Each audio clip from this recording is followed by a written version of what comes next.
여러분 이제 수양회 우리가 마지막 부분인데요.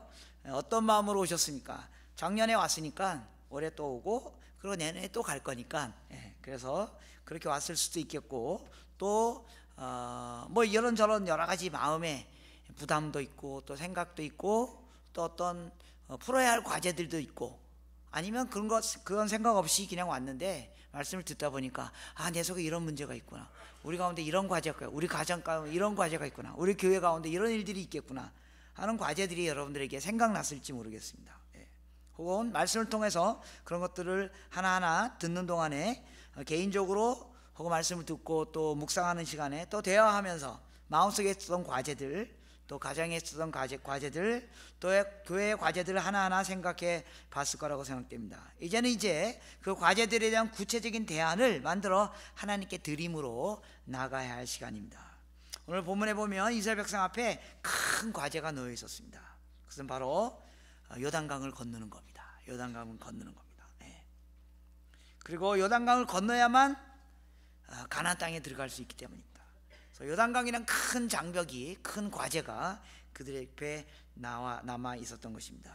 그런데요, 그것이 그들에게 왜 장벽입니까? 그것은 안 가본 길이었기 때문에 그렇습니다. 안 가본 길이었기 때문에. 4절에 보면 그러나 너희가 그 사이에 거리를 2000규빗쯤 되게 하고 그것에 가까이 하지 말라. 그래야만 너희가 행할 길 알리니 이는 너희가 이전에 이 길을 지나가 보지 못했습니다. 이스라엘 백성이 지나가 보지 못한 길을 가야 하는 그 과제가 그들 앞에 놓여 있었던 것입니다.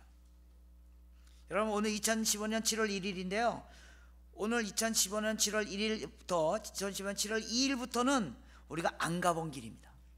안 가본 길입니다. 물론 유사한 일이 일어나겠죠. 내일 또 아이 키우고 직장 가고 52주 동안 꼬박꼬박 교회 나와서 예배 드리고 뭐 2014년에 갔던 길하고 거의 비슷한 길을 가게 될지도 모르겠습니다. 그러나 2015년 7월 1일 이후는 저는 새로운 길입니다. 안 가본 길입니다. 한 번도 살아보지 않은 시간들이라는 겁니다. 아마 이 시간 동안에 예측했던 일들이 일어날 것입니다. 예상했던 일들이 일어날 것입니다. 혹은 동시에 한 번도 경험해보지 않았던 새로운 일이 일어날 수도 있습니다. 세상 생활 속에서도 그렇고요, 영적으로도요. 생활 속에서 한 번도 경험해보지 않은 일이 내일부터 일어나게 될지도 모릅니다. 영적으로도 한 번도 가보지 않았던 영적 여정을 여러분들이 내일부터 가게 될지도 모릅니다. 여러분들이 하는 비즈니스가 또 새롭게 어떻게 될지도 모릅니다. 또 새로운 직업을 얻는 사람이 생길 수도 있고, 회사에 승진하거나 혹은 기대했던 승진을 하지 못하는 사람도 있을 수 있고요, 결혼하는 사람이 있을 수도 있고요, 새로운 사람을 만나는 사람이 있을 수도 있고, 또 헤어지기도 할 거고요, 재정 상황이 좋아질 수도 있고 나빠질 수도 있겠고요, 건강이 좋아질 수도 있고 나빠질 수도 있겠고요, 새로운 생명이 태어나는 일도 있었고, 또 가까운 사람이 죽음을 경험하는 일도 일어나게 될 것입니다. 안 가본 일들이 우리 앞에 놓여 있을 것입니다. 그 길을 가는 데 있어서 이번 하나님께서 수양회를 통해서 주신 말씀에 의지하여 여러분 가운데 새로운 시도가 일어났으면 좋겠습니다. 새로운 시도가, 하나라도 새로운 시도를 하십시오. 거듭 얘기하지만 영적 설사하지 마시고요, 하나라도 새로운 일을 하십시오. 그냥 좋은 시간이었다고 말하지 마십시오. 그냥 좋은 시간이었다고 말하기에는 여러분들이 이 수양회를 위해서 사용한 시간, 이 수양회를 위해서 투자한 재정, 이 수양회를 위해서 여러분 비즈니스 다 포기하고, 또 여러분 일정 다 내려놓고, 여러분 뭐 사업 내려놓고 직장 휴가하고 그 여러분들이 투자한 것이 너무 아깝습니다. 그냥 좋은 일이 한번 있었다, 좋은 수양회 좋은 말씀이랑 듣고 내려왔다, 내년에 가서 또 좋은 말씀 듣겠지. 아니, 그렇다면 큰 의미가 없는 시간입니다. 내년에도 또 올 거니까요. 만일 이번 수양회를 통해서 우리 가운데 새로운 시도, 내가 이제 내일부터 맞게 될 새로운 날, 어제와 똑같은 날이에요. 근데 전혀 새로운 날이에요. 작년과 똑같은 한 해일 거예요. 그러나 어떤 의미에서 전혀 새로운 그 한 해, 우리 앞에 놓여진 새로운 과제, 똑같이 아이 키울 겁니다. 똑같이 비즈니스 할 겁니다. 똑같이 회사에서 사람들하고 뭐 쓰러가 할 겁니다. 똑같이 교회에서 예배 드리고 똑같이 할 겁니다. 그러나 이전과는 새로운 방식의 비즈니스, 이전과는 새로운 태도의 비즈니스, 이전과는 새로운 태도로 직장 안에서 사람들을 만나는 것, 똑같은 일이 할지라도 이전과는 전혀 좀 새로운 방법으로 아이들을 키우고, 이전과는 좀 새로운 방법으로 교회가 또 새로운 것들을 향하여 나아가고, 그런 일들이 여러분 가운데 일어났으면 좋겠습니다. 변하지 않는 사람, 배우지 않는 사람, 변화하려고 노력하지 않는 사람은 죽은 사람입니다. 우리가 맛있는 음식 먹고 몸이 살아있다고 살아있는 게 아니고요, 끊임없이 변하지 않는 사람은 죽은 사람입니다. 또 아마 여러분들이 앞으로 교회적으로도 이제 안 가본 그런 길을 가게 될지도 모릅니다. 무슨 일이 일어날지 모릅니다. 또 이번 수양회를 통해서 교회 리더십들 가운데 어떤 생각들을 하나님이 주셨을지도 모릅니다. 또 그런 것이 있다면 또 아마 리더십들이 모여서 그들을 모여서 추진하게 되겠죠. 혹은 이제까지 생각해 오던 일을 박차를 가하는 일이 일어나겠죠. 그 길은 한 번도 안 가본 길입니다. 그래서 두렵고 걱정이 되는 길입니다. 그런데 하나님이 5절에 뭐라고 말씀하십니까? 그 길에 5절에 보면 여호수아께서 백성에게 이르시되 너희 자신을 성결케 하라. 여호와께서 내일 너희 가운데 기이한 일을 행하실 것이다. 기이한 일을 행하시게 될 것이다. 우리가 안 가본 새로운 날, 우리 안 가본 새로운 길에 하나님, 우리 가운데 기이한 일이 일어나길 원합니다.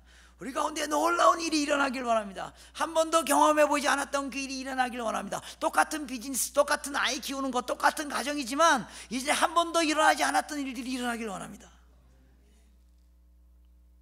한 번도 경험해 보지 않은 새로운 길일 때 두려움과 걱정과 실패의 길이 될 수도 있지만, 그거보다는 하나님 때문에 놀라운 길, 기이한 길, 하나님으로 말미암아 승리를 얻는 놀라운 길들이 열리길 기대하는 것입니다. 기왕에 주어진 2015년 7월 1일 이후 그 일이 이전에 한 번도 경험해 보지 못했던 놀라운 일들이 일어날 것을 우리가 기대하며, 또 교회적으로 뿐만 아니라 개인적으로 뿐만 아니라 교회 공동체적으로 하나님께서 한 번도 일으키지 않았던 일들을 우리 교회를 통해서 이루실 것을 소망하고 기대하고, 그 기이한 일들을 보기를 바라는 그런 일들이 여러분 가운데 일어나길 원합니다. 그런데 그 기이한 길은 언제 열립니까? 5절에 여호수아가 또 백성에게 이르시되 너희 자신을 성결케 하라. 우리가 성결해질 때, 그래서 이번에 우리 주제에 거룩이란 주제가 들어가 있지 않습니까? 우리가 성결해질 때, 제가 이미 충분히 얘기했습니다. 그러나 또 얘기하고 싶습니다. 거룩해지란 말을 충분히 얘기했지만 또 얘기하고 싶습니다. 왜요? 더 거룩해져야 되니까요. 더 거룩해져야 되니까요. 어제보다 더 거룩해져야 되기 때문에요.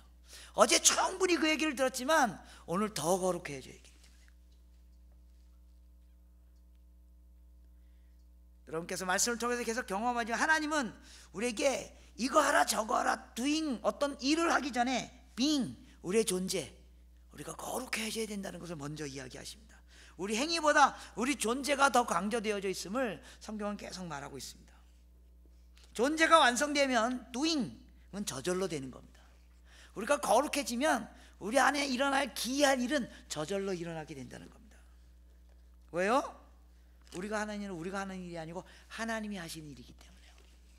그래서 우리가 거룩해지면 우리가 하나님처럼 된다는 겁니다.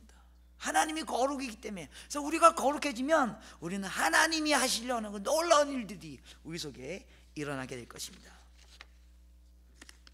이제 이스라엘 백성들이 건너가야 할 그 요단의 강, 그 건너강을 건너가기 위해서 주어진 일들이 각자에게 있습니다. 오늘 본문에 보면요, 하나님이 목적하신 그 요단을 건너가는 일에 네 종류의 존재가 등장합니다. 네 종류의 사람 혹은 존재가 등장합니다. 네 종류의 존재는 누굽니까? 하나님이 등장하시고, 오늘 본문에 그다음에 여호수아가 등장하고, 제사장이 등장하고, 백성이 등장합니다. 그리고 그 요단을 건너는데 이 네 존재가 각각의 역할이 있었다는 겁니다. 오늘 우리 공동체 안에 바로 이 하나님, 그리고 여호수아, 제사장, 백성에 해당되어지는 우리들이 각각이 어떤 역할을 해야 될 것인가, 그것을 잘 살펴보는 일이 필요하다고 생각됩니다. 먼저 오늘 본문에 하나님이 자꾸 등장합니다. 하나님이 등장해서 뭘 얘기하십니까? 하나님이 이렇게 말씀하십니다.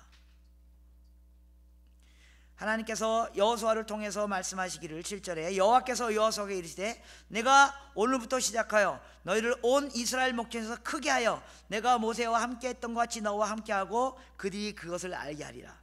또 하나님께서 말씀하시되 10절에 또 말하여 살아계신 하나님이 너희 가운데 계시사 가나안 족속과 헷 족속과 히 족속과 히브스 족속과 브리스 족속과 기르가스 족속과 아모리 족속과 여보스 족속을 너희 앞에서 반드시 쫓아낼 줄을 너희가 알게 할 것이다.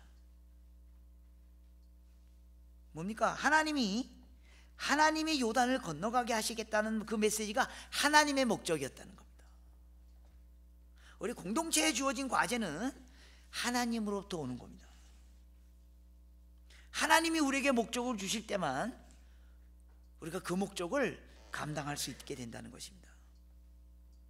많은 경우 우리 교회들이 하나님 일을 한다고 하면서도 자주 목격하는 아이러니는 하나님의 역할을 빼놓는다는 겁니다. 하나님이 일을 한다고 하면서 하나님의 역할을 빼놓는 거예요. 하나님의 일은 하나님으로부터 와야만 합니다. 하나님이 일을 주도하는 거. 본문에 보면 하나님이 내가 너희를 강을 건너게 할 거다. 내가 너희를 가나안 땅에 가게 할 것이다. 많은 경우 하나님의 일을 한다고 하면서 자기의 일을 도모하는 경우도 많이 있죠. 하나님이 일을 한다고 하면서 교회가 집단 이기주의 관점에서 자기의 일들을 할 수 있어요. 그리고 하나님의 이름을 막 빌려 쓰는 거예요. 교회가 하나님의 이름을 팔아 자기의 유익을 구하는 집단으로 보여서는 안 됩니다. 때로는 선한 의도를 갖고 해도 하나님을 배제한 그런 일들이 교회 안에 일어날 수 있습니다. 얼마 전에요, 제가 한 교회에 그 선교사 파송 예배에 설교해달라 그래서 갔어요. 근데 그게 목동에 있는 거예요. 목동. 여러분 목동 하면 어떤 지역인지 아시죠? 예. 거기는 이제 교육열이 뛰어난 지역이잖아요. 그죠? 교육 막 어린아이들 교육. 예. 목동에 갔어요. 가서 한 교회에서 선교사 파송 예배 설교해달라고 갔어요.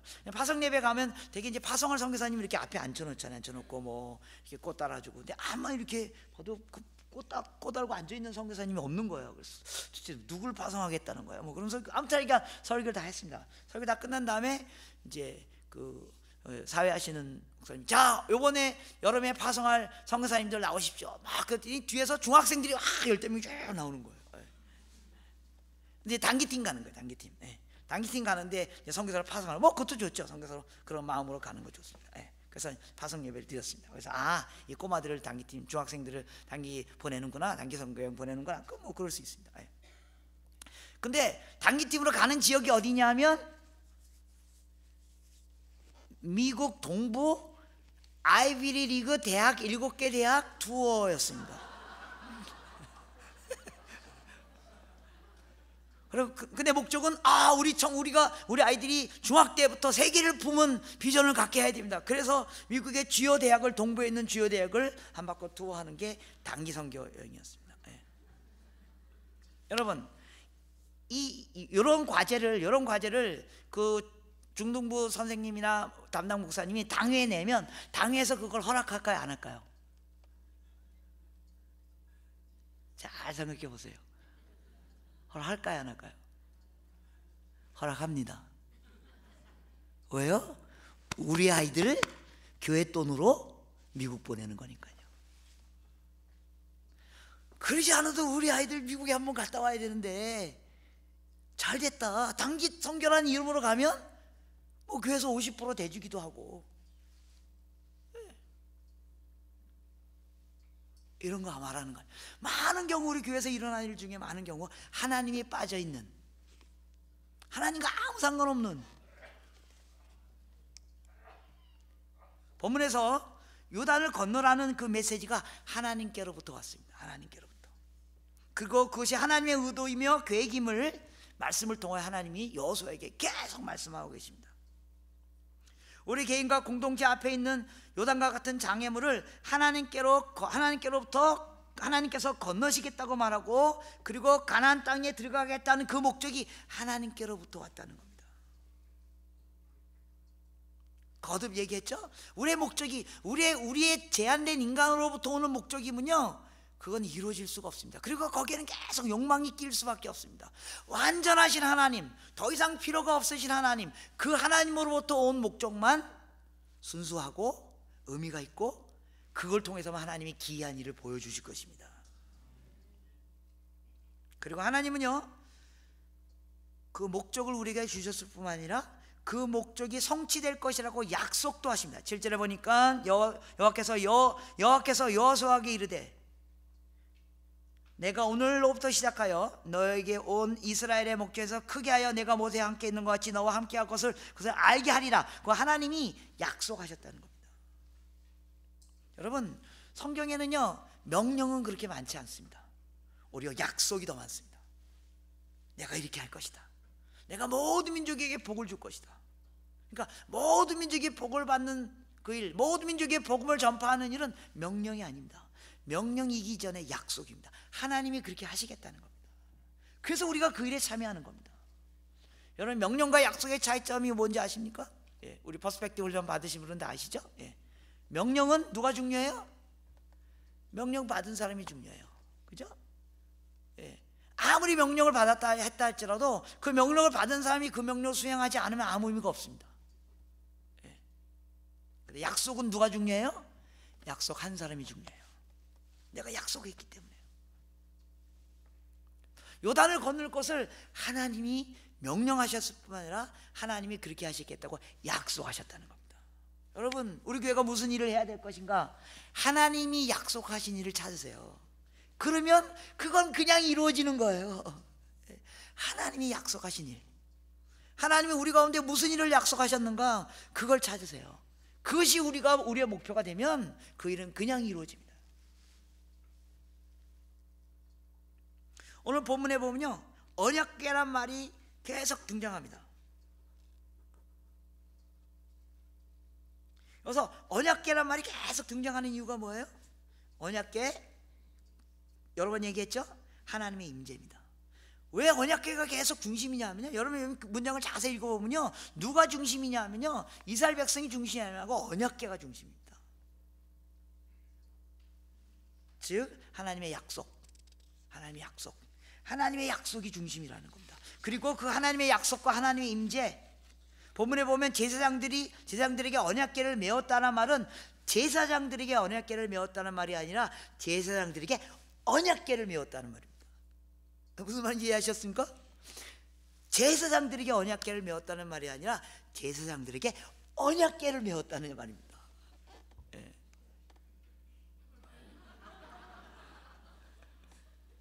무슨 말인지 이해하셨죠? 예. 그래서 하나님의 임재가, 하나님의 약속이 너희와 함께 할 것이다, 그게 강조점이라는 겁니다. 우리가 거듭 확인해야 할 것은 하나님과 함께하는 인생은 결코 실패할 수 없습니다. 예, 이게 우리의 하나님의 약속의 내용입니다. 그 약속을 믿고 우리가 새로운 시도를 하는 겁니다. 우리 인생의 성패 여부는 하나님이 나와 함께 하신다는 것, 그래서 그가 그의 능력과 섭리로 나의 인생을 지배하신다는 인식.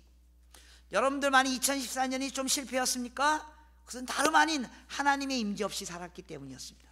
여러분, 2015년이 성공적이 될 것 같으십니까? 그렇다면 그것은 바로 상황이 나아지기 때문이 아니라 유일한 조건은 하나님의 언약궤가 나와 함께하고 있는가.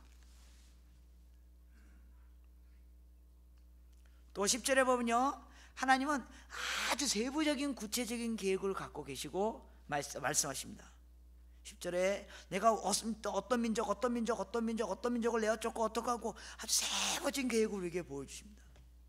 요단을 건너가게 하겠다는 계획, 그 목표, 그 세부적인 계획까지도 하나님께로 오신다는 사실을 기억하여야만 합니다.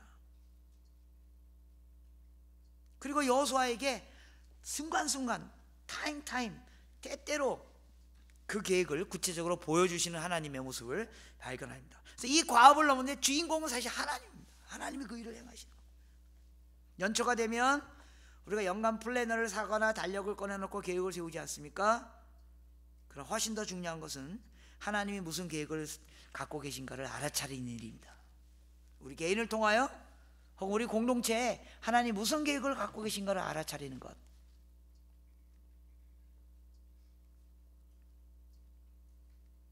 (11절에도) 보면요, 보라, 주의 언약궤가 너희 앞에서 요단을 건너리라. 즉 요단이라는 장벽을 맨 먼저 건너간 것은요, 여호수아도 아니고요, 레위인도 아니고요, 백성들도 아니고요, 언약궤였습니다. 하나님의 임재였습니다. 하나님이 우리 앞에 서서 가시는 것들을 누리셔야만 합니다. 우리가 넘어가야 할 장벽의 존재는 우리가 아니라 바로 하나님의 임재이신 것을 기억해야만 합니다. 그리고 우리가 그 뒤를 따르는 겁니다. 일상 속에서 우연히 일어난 일 같지만 그 일이 하나님에 의해서 계획되어지고 수행되고 있음을 알아차리는 자와 그렇지 못하는 자의 인생은 너무너무나 다릅니다. 우리는 자주 어떤 일을 계획된 대로 혹은 계획된 것 이상으로 잘 진행될 때는 일이 잘 진행됐네, 혹은 계획된 대로 잘 진행되지 않았을 때는 왜 하나님이 이런 방식으로 일을 잘 진행하지 않으시는 거야, 왜 도와주지 않는 거야 라고 반응하죠. 사실 그 반대죠. 일이 잘 진행된 것은 하나님이 앞서 행했기 때문이었고, 일이 잘 안 진행된 것은 우리의 불순종 때문이었습니다. 이제 여러분들 가운데 새로운 과제가 개인적으로 혹은 교회 공동체적으로 있을 것입니다. 그 일을 진행하는 첫 번째 중요한 플레이어가 하나님이심을 인식하셔야 됩니다. 그리고 하나님으로 하여금 그 일을 하게끔 여러분 하나님에게 기회를 주십시오. 여러분 너무 여러분들이 열심히 하지 마시고 하나님에게 기회를 주십시오.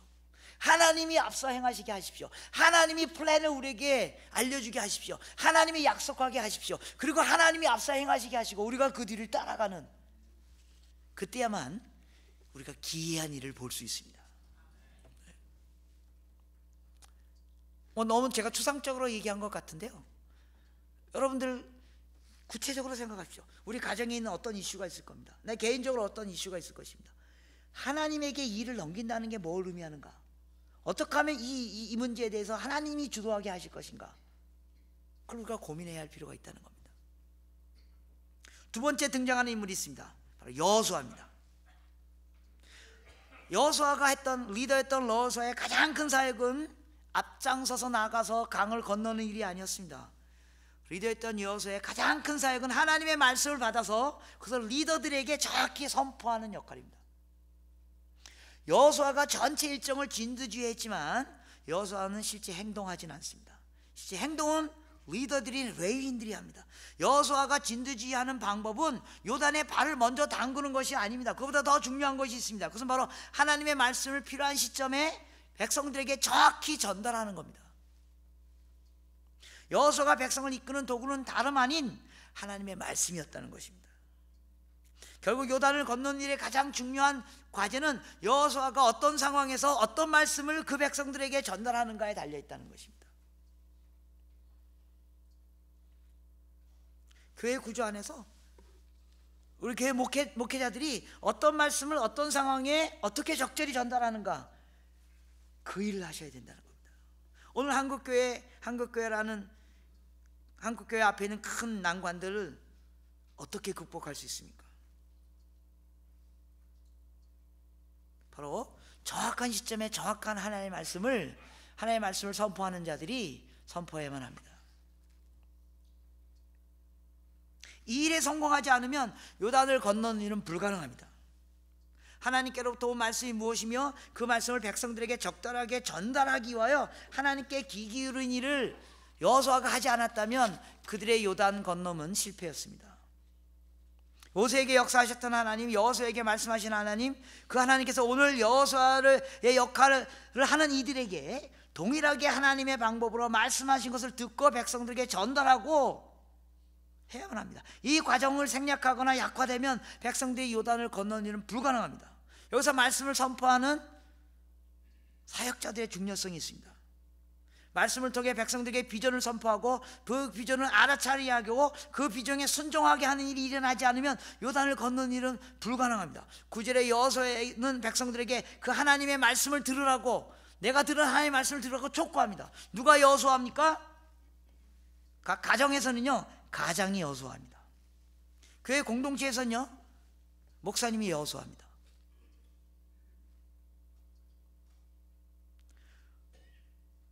우리 가정이 제 길로 가려면 우리 가정이 우리 가족에게 필요한 하나님의 말씀을 잘 듣고 선포해야만 합니다. 우리 교회가 바른 방향으로 가려면 우리 목사님들이 교회 방과 목적에 대한 하나님의 말씀을 잘 순간순간 분별하고 선포할 수 있어야만 합니다. 우리가 공동체가 그 일이 일어나도록 도와줘야만 합니다. 먼저 가장들이 하나님의 말씀을 읽고 그 말씀을 갖고 우리 가정에 나아갈 방향을 선포하도록 도와줘야 됩니다. 가정예배입니다. 여러분, 가정예배를 꼭 드리시기 바랍니다. 가장들이 굳이 목사님들처럼 설교하지 못해도 됩니다. 뭐 나이스한 설교 본문 뭐 이런 걸 못 깨달아도 괜찮습니다. 말씀 있고 깨달은 것을 가족들하고 나누는 일. 가장들이 이 역할을 회피하면요, 가정이 흔들립니다. 가장의 권위가 이 말씀을 가족들에게 나누는 걸 통하여 만들어져야만 합니다. 교회도 가장들이 가정예배를 인도할 수 있도록 도와주셔야 됩니다. 가정예배 할 수 있는 자료를 만들어서 격려하셔야만 합니다. 가정 안에서 가장 리더에 의해서 말씀이 선포되고 그 일이 일어나야만 합니다. 예배 드리는 것을 교회에만 의존하지 마십시오. 여러분, 가정 안에서 예배가 일어나야만 합니다.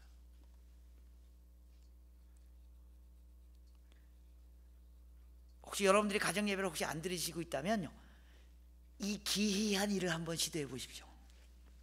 네. 저희 교회에서는요, 그 주일날 예배 딱 시작할 때 아주 한 3분 정한 아주 아주 한편으로는 쪽팔리면서 한편으로는 송구스러우면서 한편으로는 막 그 대견스러운 일들이 일어납니다. 우리는 매일 예배를 드릴 때마다 예배 딱 시작할 때 이번 주 가정 예배 드린 가족 손 들어 보십시오. 안 드신 가족 딱 해서 무슨 집사님 가정 예배 안 드셨군요. 집사님, 우리 교회는 조금 한 100명 200명밖에 안 돼요. 다 보여요. 이거 보면 집사님 안 드셨군요. 예, 그걸 공개적으로 얘기해요. 창피당하라고. 근데 정말 사랑하는 마음 때문에요. 그 창피를 당해도 그 집사님들이 그걸 이렇게 쪽팔렸다 이렇게 생각하지 않아요. 내가 지난 한 주 동안 우리 가정에 예배를 안 드렸구나. 그리고 예배 드릴 때 꼭 지난 일주일 동안 하루에 한 번이라도 주님께 예배로 나간 사람 손 들어보십시오. 2번 나간 사람 손 들어보십시오. 3번 나간 손 들어보십시오. 4번 나간 손 들어보십시오. 5번 나간 손 들어보십시오. 6번 나간 손 들어보십시오. 이거 다 합니다. 그럼 이제 안 든 사람 다 보이잖아요, 그죠? 그래서 괜찮아요. 우리가 다 사랑하니까요. 네. 저희가 이걸 하는데 처음엔 굉장히 힘들었어요. 무슨 집사님, 장로님인데 이렇게 그것도 거짓말 할 수는 없잖아요, 그죠? 장로님이 주일 예배, 가정 예배 안 드렸는데 또 들었다고 손 들을 수는 없잖아요, 그죠? 근데 또 장로님인데 그걸 또 안 하면 성도들이 다 보는데 예배 한 번도 안 드렸다. 이거 얼마나 그 부담감 때문에라도 예배를 드려야 됩니다. 이거 조금 억지의 방법이지만 그래서 차라리 그렇게 창피당하는 게 낫습니다. 저는요, 제가 목사잖아요. 근데 제가 이제 우리 교회 이렇게 협동 목사거든요. 저희 담임 목사하고 같이 교회를 시작했기 때문에 그래서 이제 저가 이제 선교회에 전념하게 해서 그분이 담임 목사고 저는 그냥 설교만 같이 나눠서 하는 협동 목사입니다. 그래서 제가 어떤 주에는 밖에 나가 다니라고 교회 못 가기도 하고 그러기도 합니다. 그래서 제가 목사잖아요. 그럼 이제 제가 설교 안 하는 주간에는요, 우리 담임 목사님이 꼭 얘기해요. 자, 가정 예배 드리면 손 들어보십시오 이러잖아요. 어떤 날 제가 안 들잖아요. 그러면 안철호 목사님 가정 예배 안 드리셨군요. 교인들이 다 알게 해요. 교인들이 다 알게. 그래가지고 제가 어떤 주는요, 내가 토요일 날 밤 새벽 2시에 막 이렇게 들어올 경우도 있거든요. 그래서 가정 예배 드릴 기회가 없는 거예요. 아침에 또 그래서 차 안에서 억지로 해도 가정 예배 드려요. 차 안에서 이거 가정 예배다. 그리고 자 운전하면서 아내분 기도하세요. 그리고 이렇게 하고 성경 말씀은 이렇게 읽으세요. 옳지. 여기 교훈 요거다 알았지. 그다음에 기도하고 억지로 해도. 그래서 교회 가서 이번 주 가정 예배 드리신 분 손 들어요. 저는 이게 위선이 아닙니다. 억지로라도 왜냐하면 그게 사는 길이기 때문에요.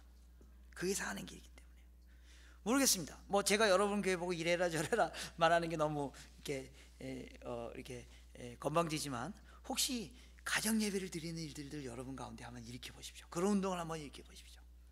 일주일에 한 번이라도. 뭐 특별히 할 거 없으니까 모여서 앉아서 아이들 돌아가면서 성경 한 구절씩 읽고, 그래 네 못 깨닫냐, 나는 이런 걸 깨닫다. 그럴 때 가장이 가족들에게 하고 싶은 얘기하고, 또 아내가 하고 싶은 얘기하고, 또 아이들이 하고 싶은 얘기하고, 그리고 하나님께 기도하고. 뭐 5분이면 할 수 있어요. 5분이면 할 수 있습니다. 그런데 그렇게 그 5분의 시간을 투자하는 게 우리 가정의 방향을 바꿉니다. 그 방향을 바꿉니다. 교회적으로는 우리 성도들이 목사님이 적절한 말씀을 잘 분별하여 선포할 수 있도록 도와주셔야 됩니다.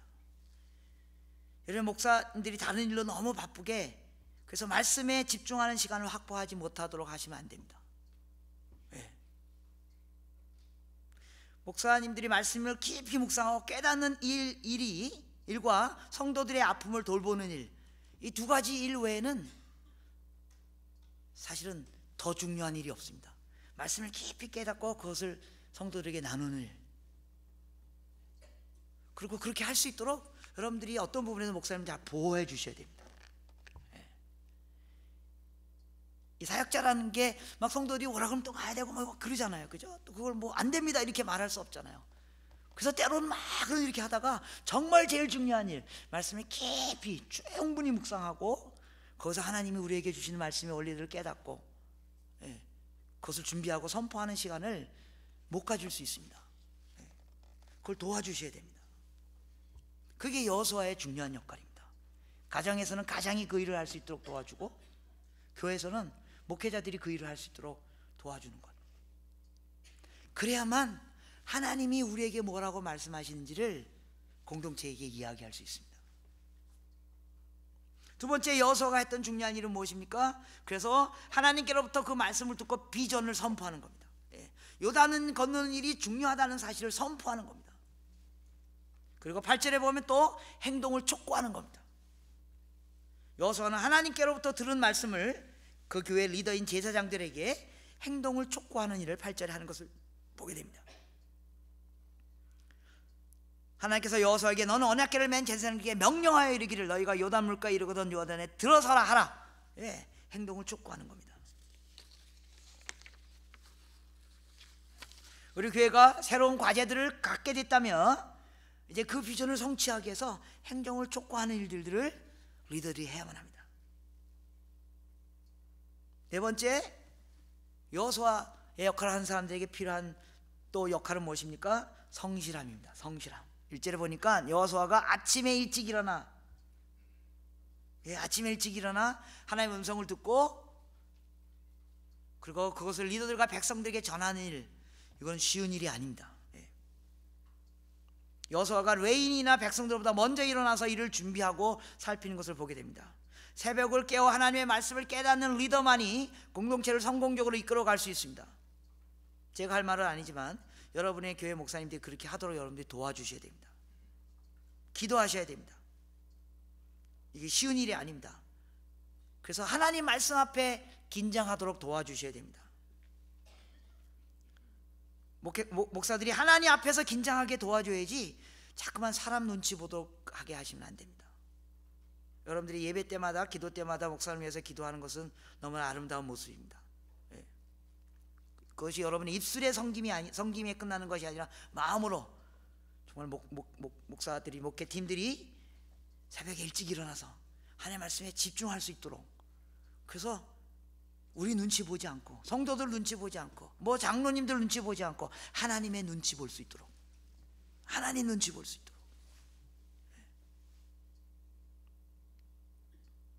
세 번째 등장하는 인물들은 누구입니까? 레인들이 등장합니다. 레인들이 등장합니다. 레인들은 이스라엘 공동체에서 리더십입니다. 교회로 말하면 장로님, 권사님, 집사님들, 그걸 말하는 것입니다. 레인들의 역할은 무엇입니까? 모범을 보이는 것이었습니다. 모범을 보이는 것입니다.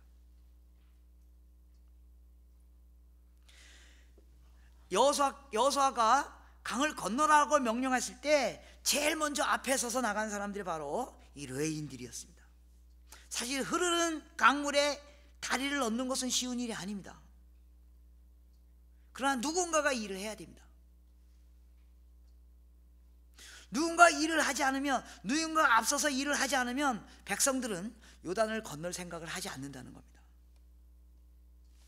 앞장서서 모범을 보이는 생각보다 쉽지 않습니다. 모범을 보이기 위해서는 많은 내적인 고민이 있어야 됩니다. 그리고 그 모범이 위선이 아닌 형태로 나타나기 위해서는 어마어마한 고민이 있어야 됩니다. 어마어마한 내적인 스트러글이 있습니다. 여러분 해보신 분은 이게 무슨 말인지 압니다. 모범을 보이는데 그게 위선이 아니고 진정성을 갖고 내가 정말로 모범을 보이게 하기 위해서는요, 얼마나 속으로 많이 끌탕을 하는 줄 아십니까? 예, 우리 장로님들이 그런 끌탕을 하고 계실 겁니다. 모범을 보이기 위해서. 그러면서 안 드러나려고 하면서도 안 드러나면서 또 드러나야 되고, 앞에 나서지 않으면서도 앞에 나서야 되고, 예, 이끄면서도 또 섬겨야 되고, 이게 쉬운 일이 아닙니다. 앞에 나서면 막 또 때로는 비난받기도 하고, 또 그게 두려워서 또 안 나서려고 그러기도 하고, 또 뭐 꼭 굳이 내가 나서야 할 필요가 있겠는가, 뭐 여러 가지 이걸 속에서 막 끌탕을 합니다. 이거 시간 많이 걸립니다. 예, 이거 시간 굉장히 많이 걸립니다. 그래서 우리 장로님들, 집사님들, 권사님들 이 시간을 가져야 됩니다. 막 고민하는 시간. 예. 앞서서 모범을 보이는 것은 생각처럼 쉽지 않습니다. 예. 그걸 그냥 보는 사람은 그냥 대수롭게 생각하지 않아요. 그냥 저분이 그냥 섬기는가 보다.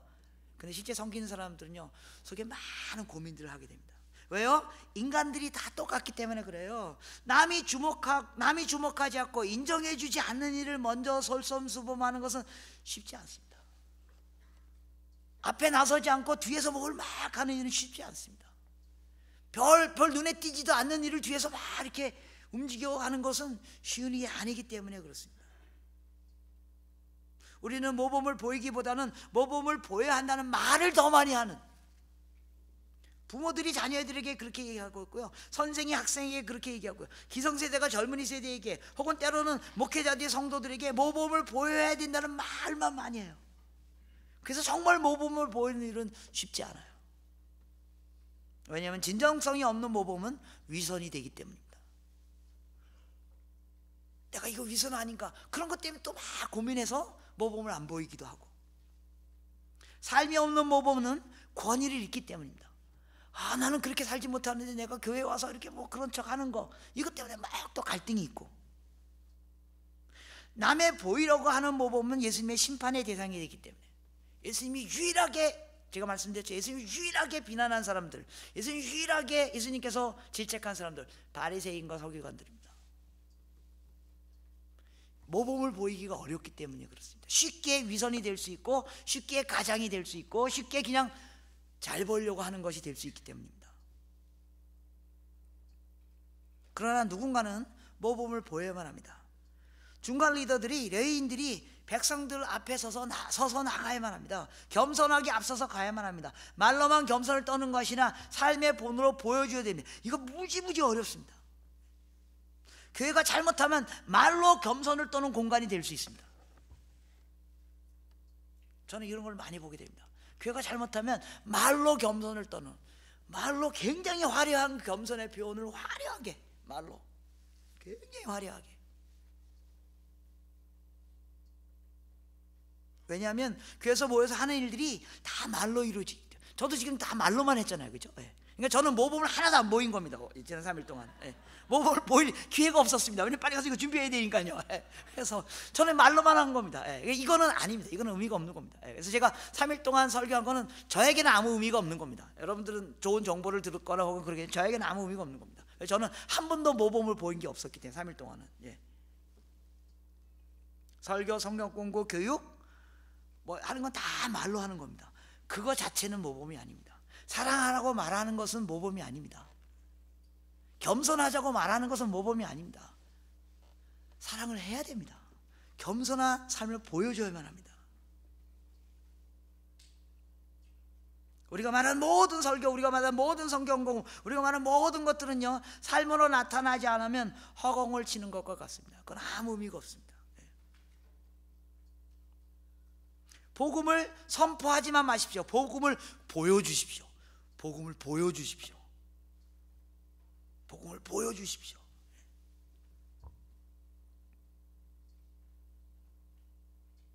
요단의 물이 언제 멈췄습니까?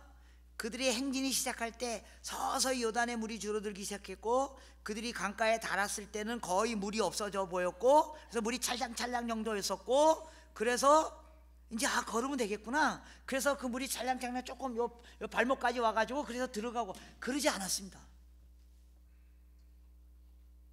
그들이 요단 바로 앞에 섰을 때까지 물이 이만큼 높이 있었다고요. 1cm도 줄어들지 않았습니다.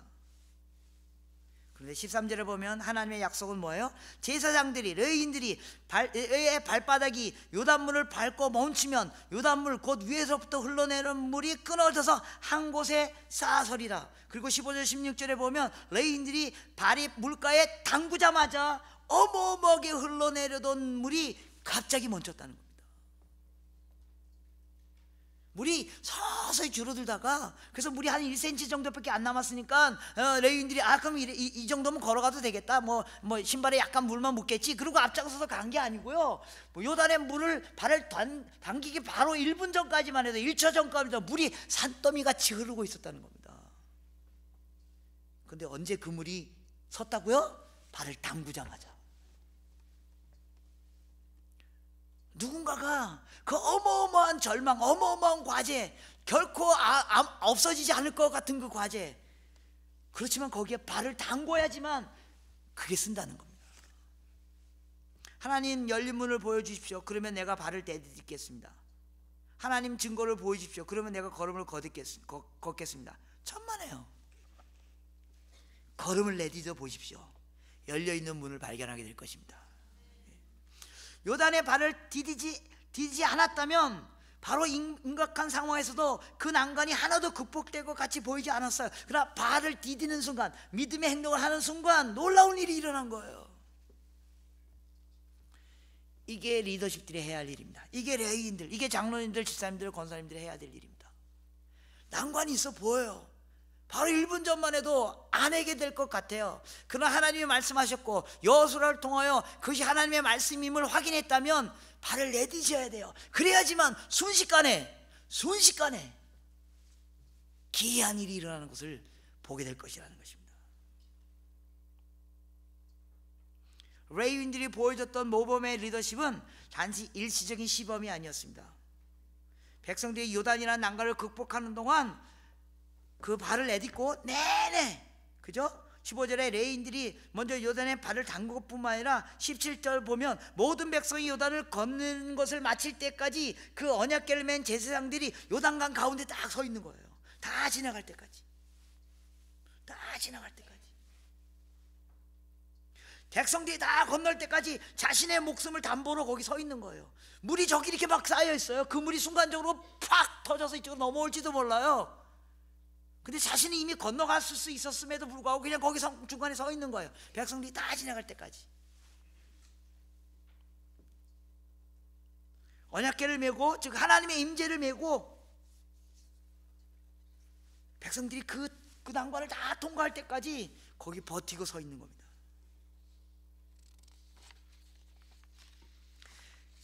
그 길을 건너가는, 그 강을 건너가는 백성들 속에 두려움이 있겠죠. 언제 저 물더미가 이쪽으로 쏟아질까? 그런 의심과 두려움을 극복할 수 있도록 레위인들이 자신의 생명을 담보로 믿음의 행위를 보여주고 있는 거예요. 그리고 백성들은 그걸 보고 건너는 거예요.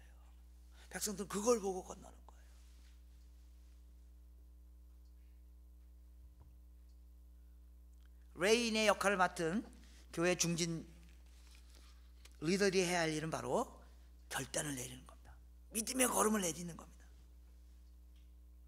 이런 일은 쉬운 일이 아닙니다. 내 목숨을 담보로 다른 백성들이 다 건너갈 때까지 안 두렵겠습니까? 두렵죠. 언제 그 물이 쏟아질까?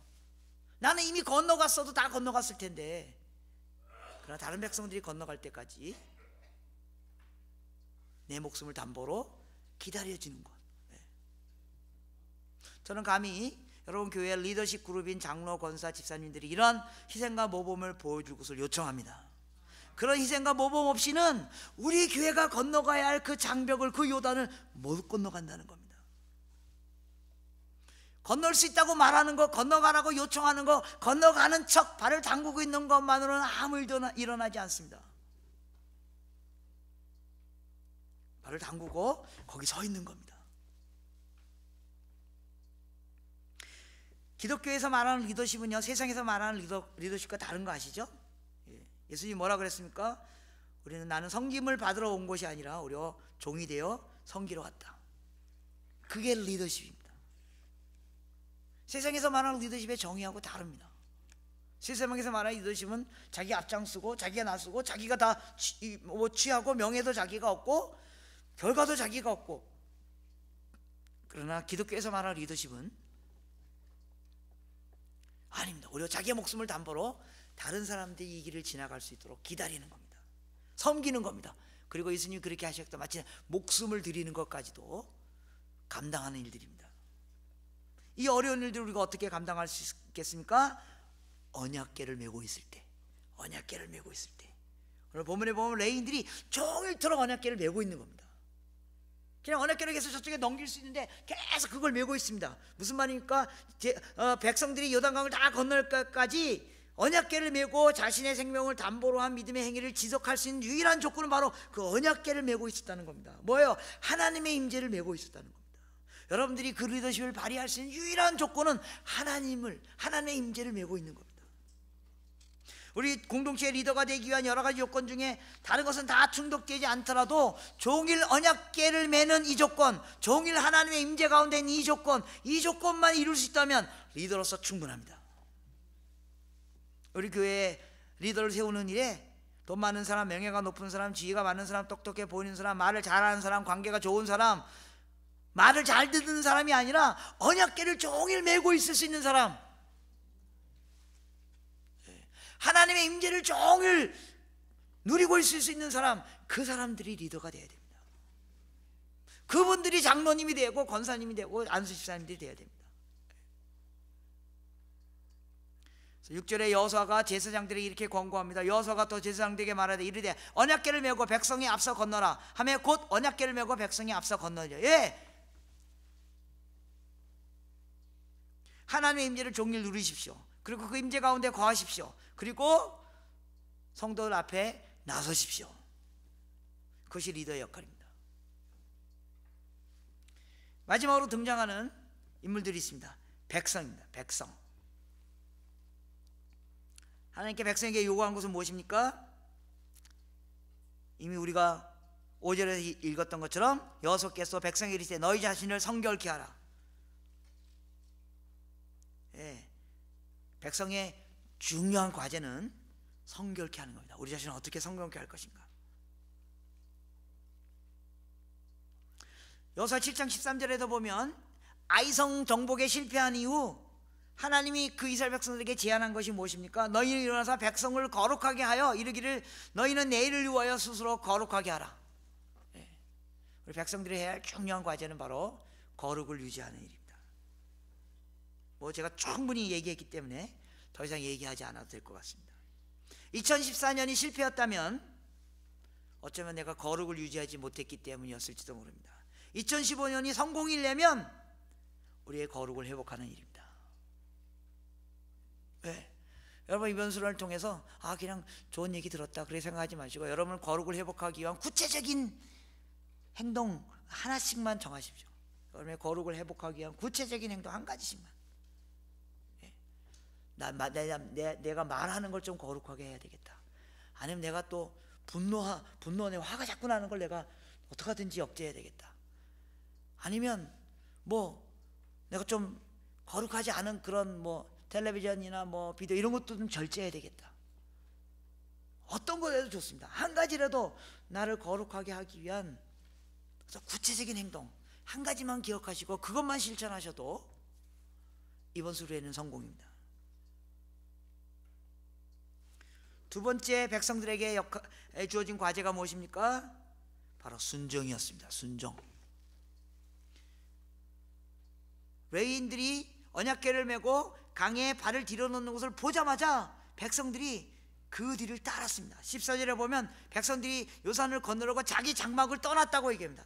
리더들이 하나님의 임재 가운데 믿음의 행동을 하는 거 보고 더 이상 장막에 머물러 있지 않고 장막을 떠나 그 뒤를 따르는 순종의 행동들을 백성들이 했습니다.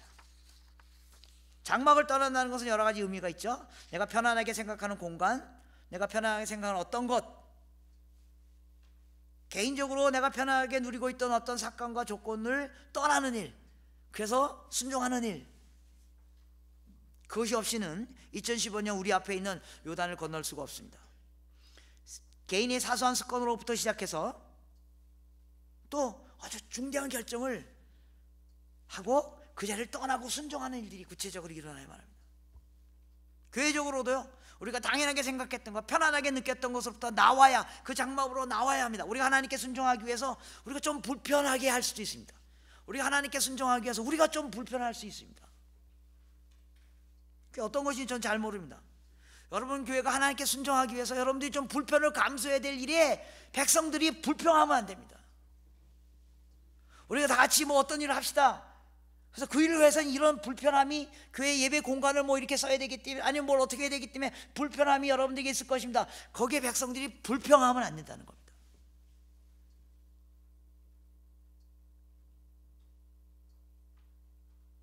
그래서 백성들이 순종하고, 리더들이 모범을 보이는 것에 순종하고 기쁨으로 그걸 받아들이고 걸음을 내딜 때만 우리 앞에 있는 그 장벽을 뛰어넘을 수 있습니다.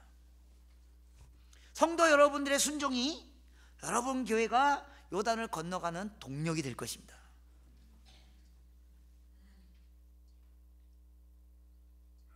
그럼에도 불구하고 상황은 만만치 않습니다. 15절에 보십시오. 그래서 그들이 이제 백성들이 막 언약궤를 메고 요단에 들어서려고 하는데요, 보니까 15절에 요단이 곡식을 거둔 시기에는 항상 언덕이 넘치더니 궤를 잡은 맨들이 요단에 이르되 궤를 맨 백성들이 발을 물에 잠그자마자, 무슨 말이에요? 곡식을 거둔 시기엔 비가 많이 와가지고 물이 넘쳤다, 이런 뜻입니다. 이스라엘 백성들이 마음 먹고 요단을 건너려고 하는 그 시점은 어느 시점이었다냐면 비가 어마어마해서 언덕에 물이 넘치는 그런 시점이었다는 겁니다. 여러분 아세요? 신기하게도 뭘 마음 먹으면 장벽이 더 커지죠. 뭐 좀 해보려고 하면, 뭐 좀 용기를 내보려고 하면 문제가 더 커지기 시작하잖아요. 어떤 문제를 극복하기 위해서 그 문제를 들여다보기 시작하면 그 안에 더 큰 문제가 있는 것이 막 보이기 시작하잖아요.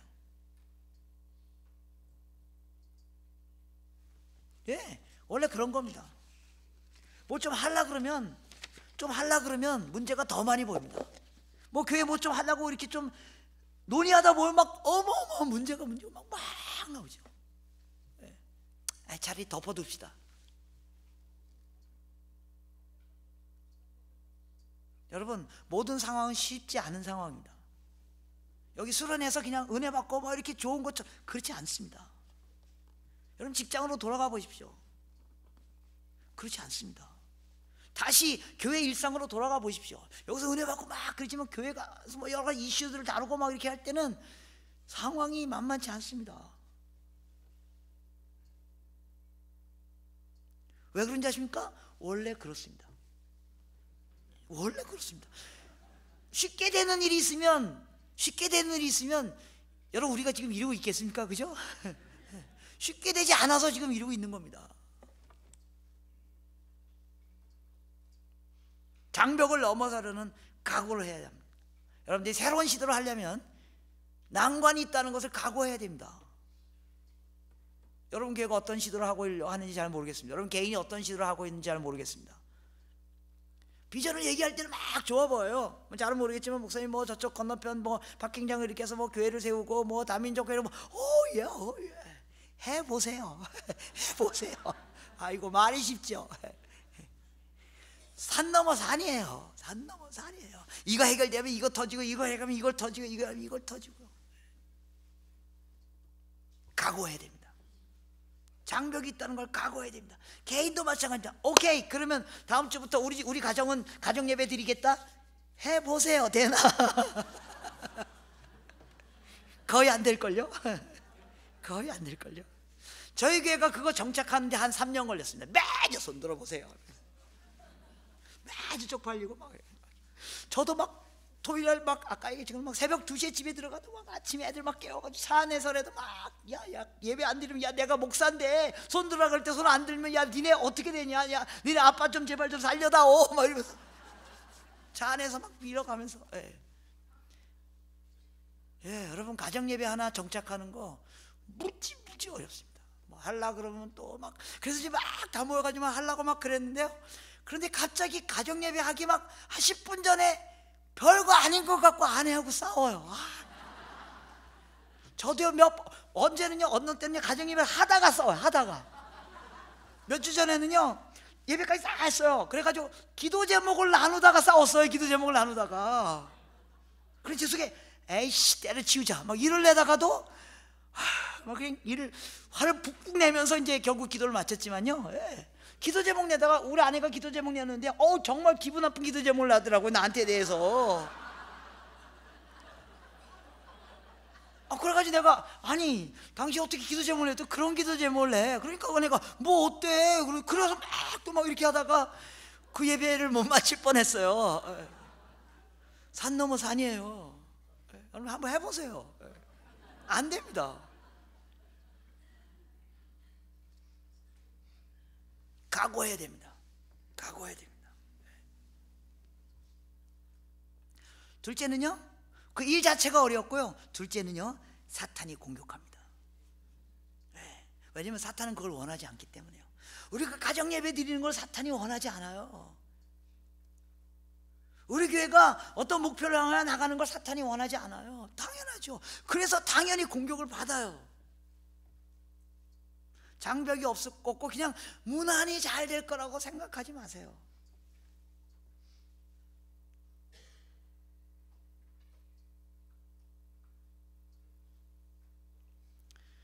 그러나 우리 인생의 과제는 장벽으로 남겨두어서는 안 된다는 것입니다.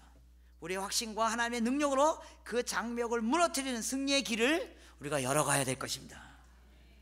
하나님께서 우리에게 허락하신 승리는 반쪽 승리가 아닙니다. 완전한 승리입니다. 17절을 보십시오. 그들이 건넌 요단강은 어떤 모양으로 그들이 건넜습니까? 여호와의 언약궤를 맨 제사장이 요단 가운데로 마른 땅에 굳게 섰고 그 모든 백성이 요단을 건너기 마칠 때까지 모든 백성이 마른 땅으로 건너니라. 완벽하게 건넌 거예요. 발바닥에 진흙 하나 안 묻히고 완벽하게 건넌 거예요. 하나님 우리가 허락하신 승리는 반쪽 승리가 아닙니다. 완전한 승리입니다. 그냥 물수기가 조금 들어가지고 허리까지 물이 오는데 발목까지 물이 오는데 뭐 칠퍽칠퍽 그렇게 걷는 게 아니고요. 마른 땅으로 완전한 승리로 그들이 요단을 건너가게 된 것입니다. 이것이 하나님이 우리를 향하여 갖고 있는 플랜입니다. 하나님 우리를 통해서 완전한 승리를 이루어 가실 것입니다. 수양회를 마무리하면서 2015년 7월 이전과 2015년 7월 이후가 달라지길 기대합니다. 어떻게 달라질 수 있습니까? 기이한 것을 보는 것으로 달라지길 원합니다. 어떻게 그렇게 될 수 있습니까? 여러분의 하나님의 임재 수준이 달라지길 원합니다. 나의 거룩의 수준이 달라지길 원합니다. 말씀을 접하는 수준이 달라지길 원합니다. 개인의 목표의 수준이 달라지길 원합니다. 공동체의 목표의 수준이 달라지길 원합니다. 그래서 여러분 가운데 기이한 일을 이루시는 하나님을 누리는 일들이 일어나기를 축원합니다. 그래서 하나님께서 여러분 개인과 그 공동체에 주신 하나님의 목표를 하나님의 방법으로 하나님께서 완수하시도록 여호수아 역할하는 목사님들이 말씀으로 그 목표를 제시하고 제사장들인 교회 중직자들이 솔선수범하여 모범을 보이고 백성들인 성도들이 거룩과 순종으로 따라 나감으로 말미암아 하나님의 기이한 역사가 여러분 교회 가운데 일어나기를 축원합니다. 기도하겠습니다.